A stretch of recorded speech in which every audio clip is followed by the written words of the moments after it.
Okay, welcome to you all in this online class. My dear student, as you know, today you are going to know about the governance in North India.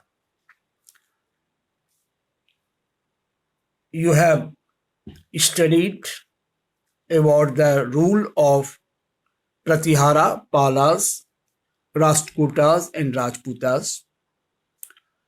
Our medieval period begins from these rulers. Now, how they used to do the rule in their period, what was the administrative system in those days, how the people used to live in the society, what was the economic condition of the people, and the education policy. All these things will be discussed in this PowerPoint presentation or online class. Listen it carefully. I am going to discuss one by one. As far as matter is concerned with administration, administration used to revolve around the king. King was all in one. One who was the most powerful person in the administration was none other than the king. King was the supreme body in the kingdom. There were some groups of officers who used to help the king in the smooth running of administration. It was not clear, it was not necessary that their suggestions would be followed by the king, but their suggestions were welcomed by the king. King was the head of army, military. He used to lead the army in the battlefield. He was not only the head of army, but also of judiciary, court system, justice. The last decision was given by the king. There were some officers to handle the judicial activities or disputes. But on major scale, if any incident took place and decision was needed, the last decision was given by the king, and no one has dared to challenge the king's decision. To give a proper and efficient governance or administration to the people, the ruler has divided their kingdom into provinces, and each provinces were given under the head, Subedar or provincial heads. But all of them had to live under the instruction of the king. Because they had the large empire, so they needed to they were required to have the big army, large army, huge army. That is why a sufficient portion of their income was expensed for the maintenance of huge army.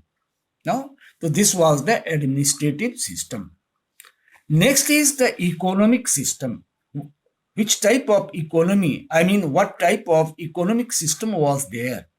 What were the main features of economy? Actually, in the kingdom of the rulers, society was not equal. Economically, people were not equal. There was a gulf between the rich and poor. There was a group of people who were very rich, and there were many people who were very poor. So there was inequality in society. There was the economic disparity in society. Why? Because only three groups were there who used to enjoy high power, high place in the society because they were prosperous. They were rich. Rest were poor. The richer section of society where royal family, I mean members of the royal families, officials who were appointed in the offices, who were given the post by the king, and rest was traders who used to do the business, trade the material from, I mean inside or outside, I mean with foreign country as well as and in within the countries. Those who used to live in the villages, they were poor. Mostly they were poverty-stricken people. They were poor because they have no any extra source of income. They have to depend on the agriculture. But their condition was not good. There was a system in those days, a tradition in those days. The people used to donate to the temples. Donation was given to the temples. So in those days, temples were the center of wealth. And it is why it also became one of the cause of the foreign attackers to loot temples, loot and destroy the temples. Now, next important aspect of the economic system of this period was feudal system. It was a system of administration. Actually, feudal system was a socio-political setup based on the land holding. I mean, the king used to divide their lands among the subordinate body,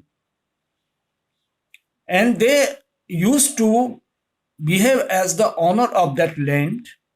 All the cultivators and villagers used to remain under the control of that feudal lords who were responsible to the king, and this system was known as feudal system, in which the local ruler were feudal lords. They used to handle all the administrative work, and their main work was to give military help to the king. And this system arose.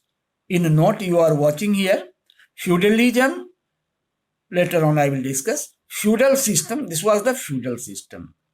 Now, and a new system was also there in economic system. There were many kings who used to give the grant of land to the person. They were called Rai or Thakur. And actually, they were just like the service provided to the king. They used to give the military help to the king. It is why land was given by the king to them. Now, just now I have discussed about feudalism. Actually, pure feudalism as a system emerged in Europe. But in different form, it was also existed in India. And this was called the feudal system, in which you have learned it was a system, socio-political system or setup that was based on the land holdings. Land owners were the local rulers, and all the people were responsible to them. Why feudal lords were appointed by the king? Because they were given also responsible to give military help to the king in the need of time, in the time of war. So in this way, these are the features of economic system during the medieval period, in which you are watching. First, inequality in society. Second, royal family, officials and traders were the richer class, rich class, prosperous class. Villagers were poverty-stricken people, poor people. Next, temples were the center of wealth because of the donation given by the local people. A new system launched, and that was feudal system. in which feudal lords were the local rulers and they used to handle the administration, and their work was to give military help to the king. Rai and Thakurs were those people who were given land in grant for military help by the king. So in this way.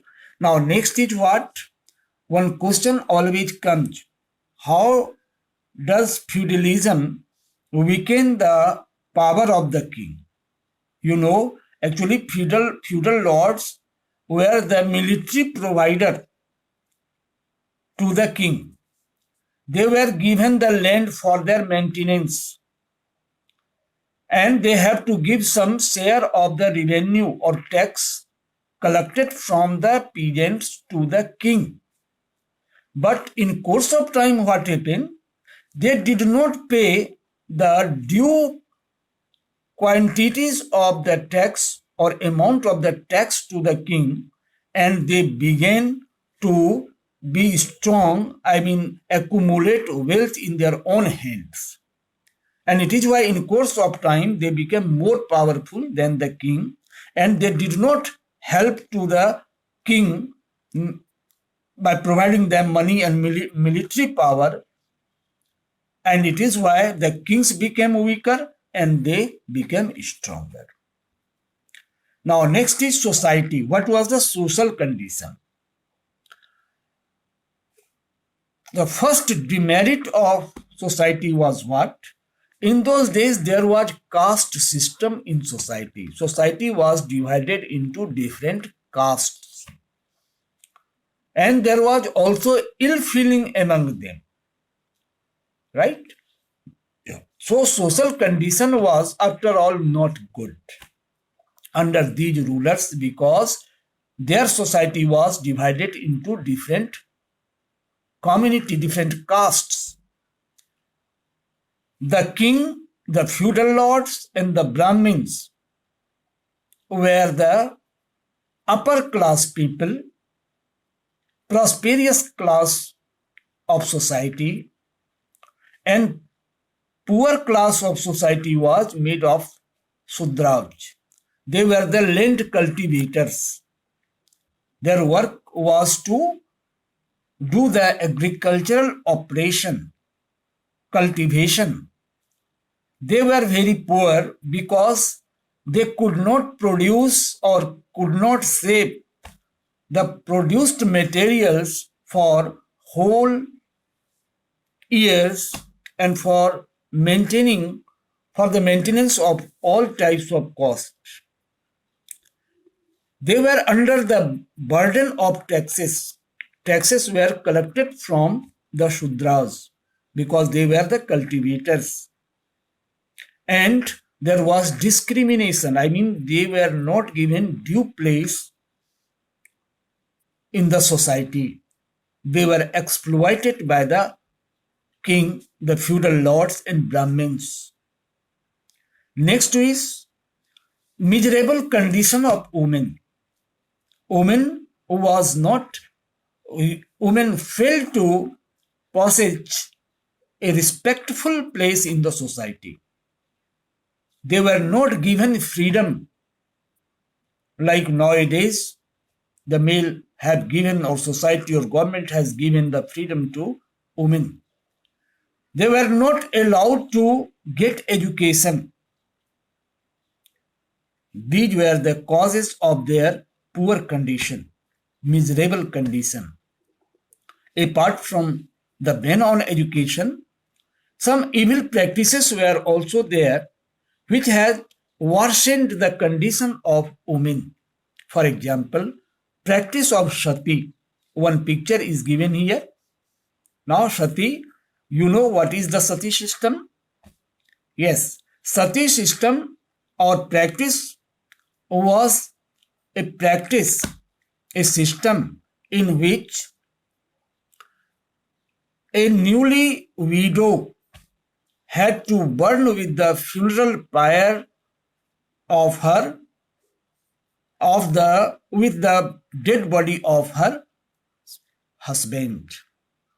This was a practice in those days. There was a blind faith in context with the practice that if they do so, if anyone will do so, she will get the seat in heaven, and her husband will get also a very good place in the heaven.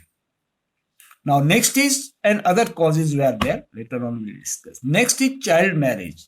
In those days, in very early age, girls were married, and it was also not good for their physique as well as for their proper progress in their life.